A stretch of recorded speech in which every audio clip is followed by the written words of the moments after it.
My name is Father Patrick J. Conroy. Right now, I'm assigned as the 60th Chaplain of the United States House of Representatives. First, I was assigned by my Jesuit provincial to apply.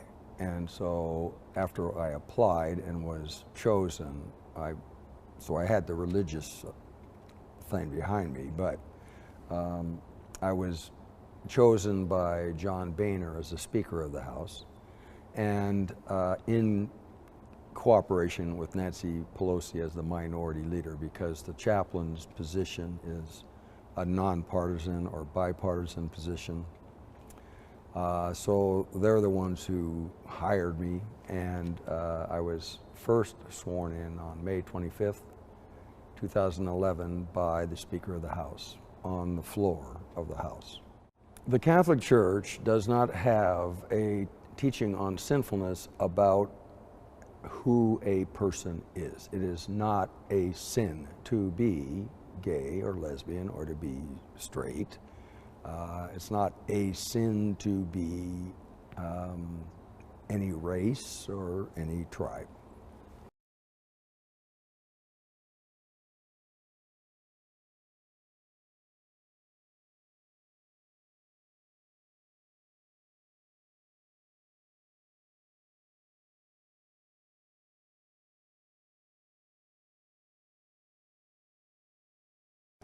And the Catholic Church's teaching on sexuality is that any sexual activity, and certainly any what would be considered sexual intercourse between human beings, is always sinful if not within the context of marriage. The problem, and this is the problem, of course, that's facing the world, it's facing most states, it's facing the American people, and I think facing the Catholic Church is, what hope does that ever give for a gay or lesbian person who desires, just as a heterosexual person desires, to commit their life to someone in whom, as Catholics, they have found, if you will, the presence of the love of Christ, the presence of the meaning of their life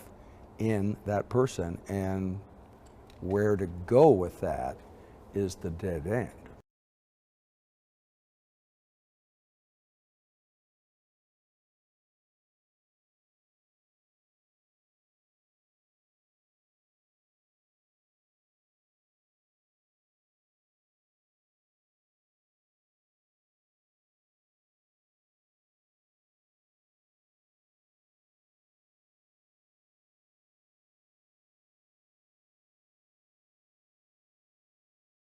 And I think that it calls for a theology in our church that that I don't think we have. Now, we have a theology on all this stuff, and the answer is gays can never engage in this and can never be married.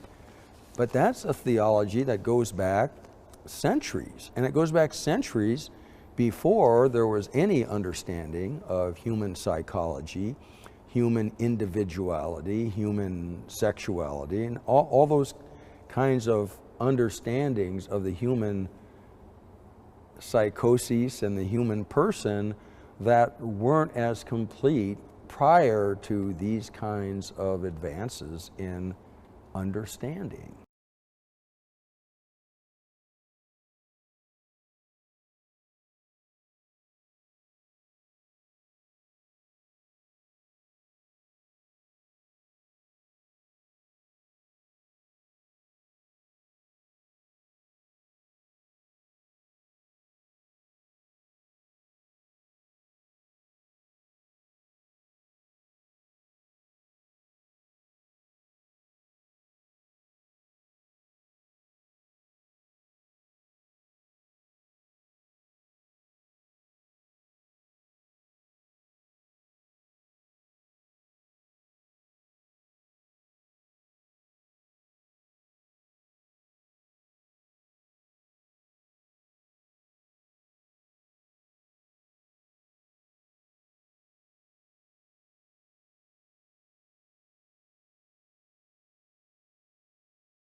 human beings procreate male, female.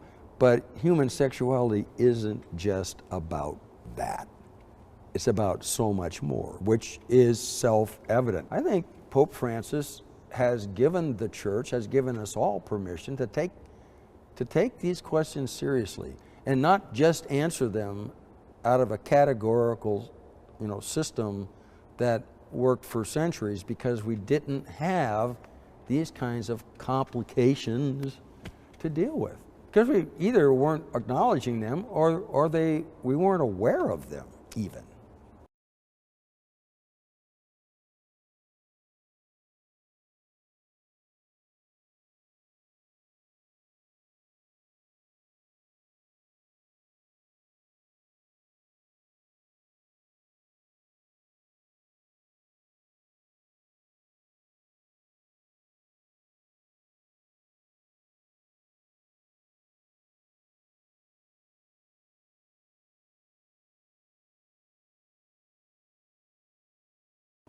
And so I think it's an exciting time to be a Catholic. It's not scary. I think the Holy Spirit, is impelling us to ask and seek pastoral, life-giving answers to these kinds of questions.